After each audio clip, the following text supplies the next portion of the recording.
Well, Stephen, it's another frustrating afternoon here at Oakview Park as it finishes 2-2. How are you feeling after that?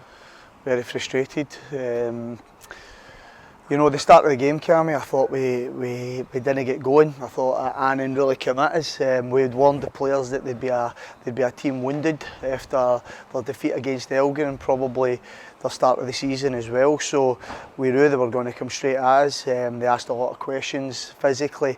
Didn't think we were up to it. Early doors with the set plays, weren't winning the first headers, weren't winning the second headers, and then when we got the ball into midfield, we just kept giving them the ball back. So really disappointing in terms of how we started. It took us they get a sending off to kick-start us. Obviously, it was a task for them to keep us at bay, but it was wave after wave of attack towards the end of the first half, then getting into the second, and I thought the boys done ever so well to grind it out. I would say the amount of chances we had down the sides of the area, we should have done much better. The actual point blank chances we had first half and second half, we should have done much better as well.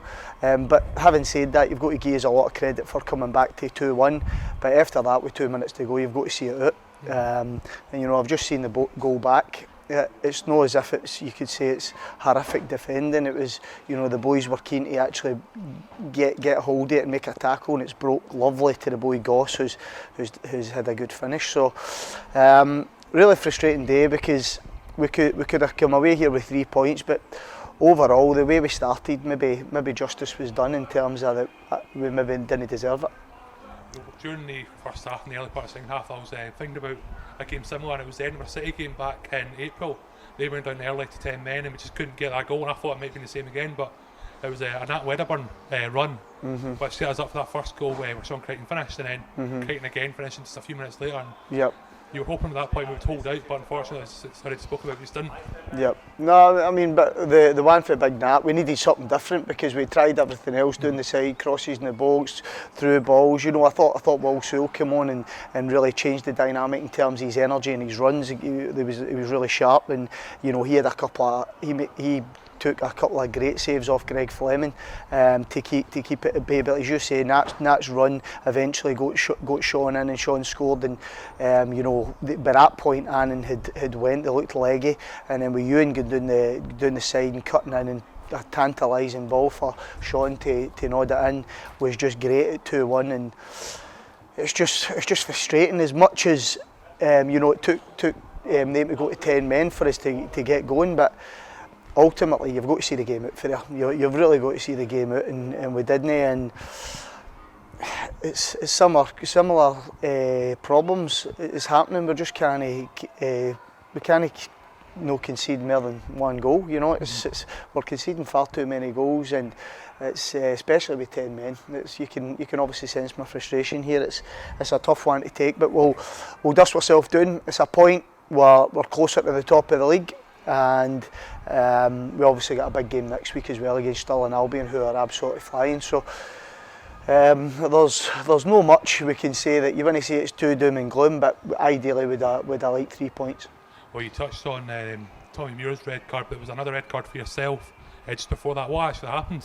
Well, I mean, if you remember earlier on in the season, Cammy, I get a straight red for grabbing a hold of the ball. We're 1-0 down, try to take a quick throw. They're right back, grabs the ball, runs away with it to stop you and O'Reilly getting it.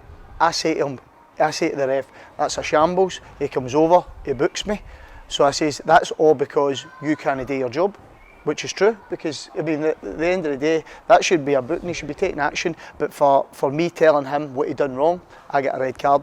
So it's just really disappointing because he can't do his job right, and that's the facts of the matter.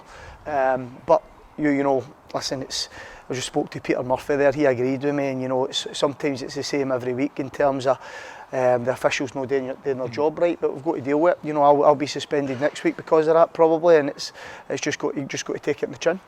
Well, you touched on slightly there, Stirling Albion at home next week. They've gone for 6-0 win against Dumbarton League leaders. And of course, it was the reverse this week. It was Annan coming off a heavy defeat, and it'll be Stirling Albion coming off a heavy win. So how do you go into that game?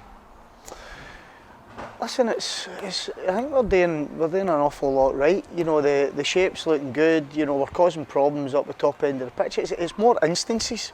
I think there's instances in terms of defending better. How many times we made the wrong decision or executed the pass across the face of goal in the final third. So if we can brush up and get these things right, you know, we're a decent team. We're definitely a decent team, but you know, there's always room for improvement. Today was a wee bit of a signal for not getting the full 3 points, but you know, credit to Annan's spirit. They kept going right to the end, and they got a lovely goal at the end. You know, maybe broke really well to them, but you know, you take everything you get when you're down to 10 men. Fair play to them for grinding it out and getting a result. But we just need to move on to next week, as you say. It's we're up there where we want to be, and we need to just go and try and get 3 points. And finally, any updates on the players who are missing today? Well, Mikey Miller, we're hoping could take part in training this week. Same with Callum Yates. Daniel Higgins, we're maybe a wee bit further away, but he'll maybe be looking to Thursday for full training, whether he can push his way in. But good to get the three back, because you know, I think most clubs within the league, if they had 3 defenders that had been playing from the start of the season out, you know, they would struggle to cope, but we managed to shuffle a few things around and still put a really strong team. We were maybe a wee bit light in the bench today in terms of numbers, but you know, it's like you say, there was obviously the 3 out, and obviously Liam Brown is unavailable at the moment as well. Cheers, Swifty. Cheers.